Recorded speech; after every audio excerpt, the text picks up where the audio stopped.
I'm Marilee Rosine Beasley, and I'm going to do another video since all these parents and family members are home with the children.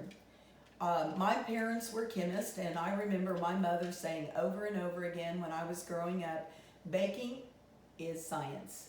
So today we're going to do a little bit of science and math. So this is what I want to show that I did earlier today.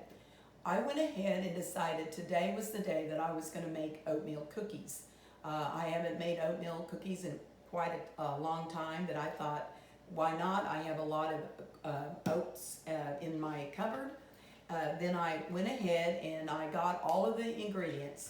Now what I did is I went to the internet and I looked over some recipes. It turns out that this container did not have an oatmeal cookie recipe on the back, which many times it does. So I went ahead, found a recipe that looked like one that was highly rated and looked interesting to me and easy enough to do. So I just want to show you my finished product. Here are some cookies. Here are some that are getting ready to be baked. The oven I put at 350. I did read the recipe, and I recommend that whoever does this reads the recipe thoroughly a couple of times and make sure that you have a clear understanding of what you're going to do and when and why. So I did, since I have baked for a number of years, I do understand the fundamentals. So these are the ingredients that I used today. I had oats. I needed brown sugar, which I had in my cupboard.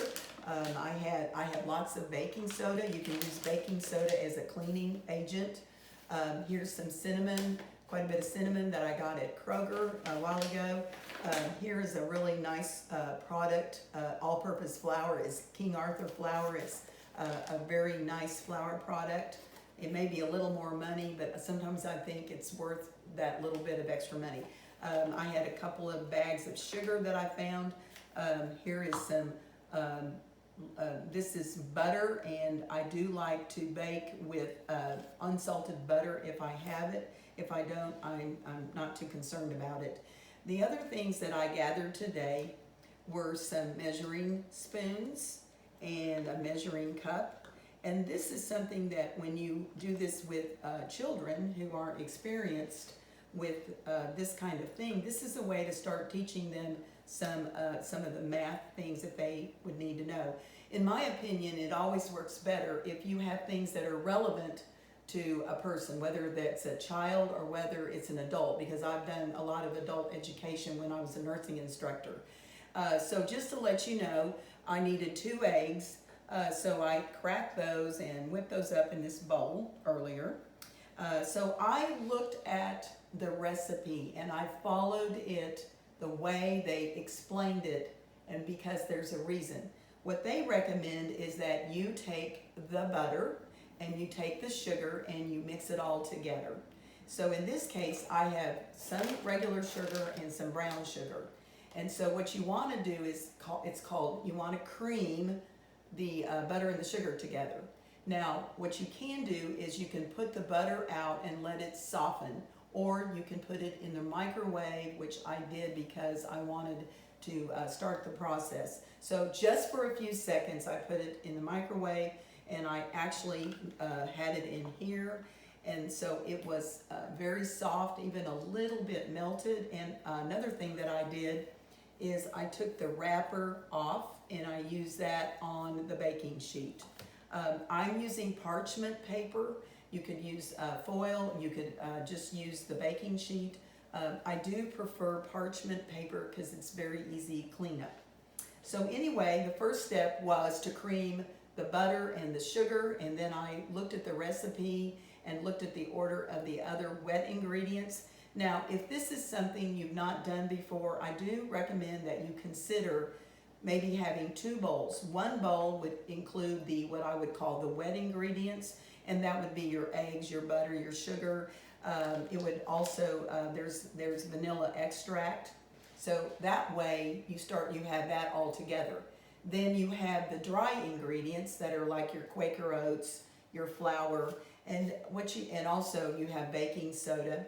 So what you want to do is be extremely careful about making sure that by the time you're done, that everything is thoroughly mixed. You don't want to over mix the oatmeal cookies. You can do this with a mixer. Today I chose to just do it basically with a fork. I do have a fork, I have a big spoon, and I have a spatula, which is very handy for scraping the sides of the bowl. Okay, so anyway, what I did, like I said, is I was very carefully following the recipe and making sure that everything looked very blended, because that's the first step of making these really great cookies.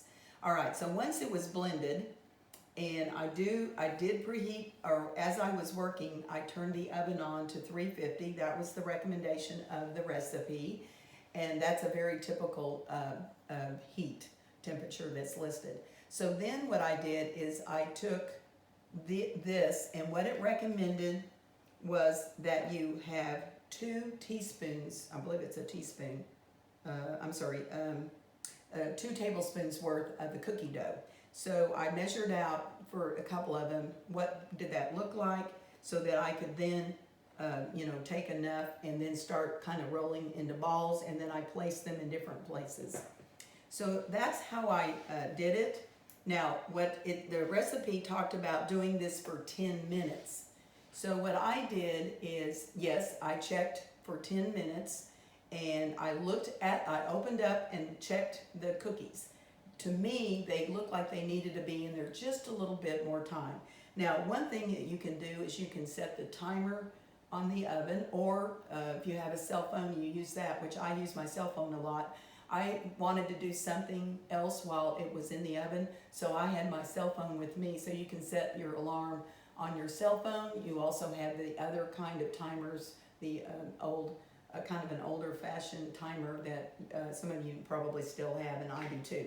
So anyway, I went ahead. They didn't look like they were quite ready, so I just stayed about another minute, and then I went ahead and I carefully took the baking sheet out of the oven and put it on the stove so it could cool down, and here's the final product. Now, one of the things that I like to do is, as I use ingredients, I want to set them to the side so I know that I've used the eggs, the butter, and here was some sea salt. So that way, once I utilize that item, it goes over to the right, and I don't get mixed up that I've already used it. So that's just a little tip. So anyway, these are just things I wanted to encourage you to do this with your children while you're home, because it's a fun activity, and if they're not used to baking, it gives them a lot of pleasure to help you bake, and they like the final product. I don't eat a lot of sweets, and when I do, I like for them to be really great, like these cookies are. I've already tested them myself, and I will say it's a very excellent recipe. So anyway, thank you for joining me, and happy baking.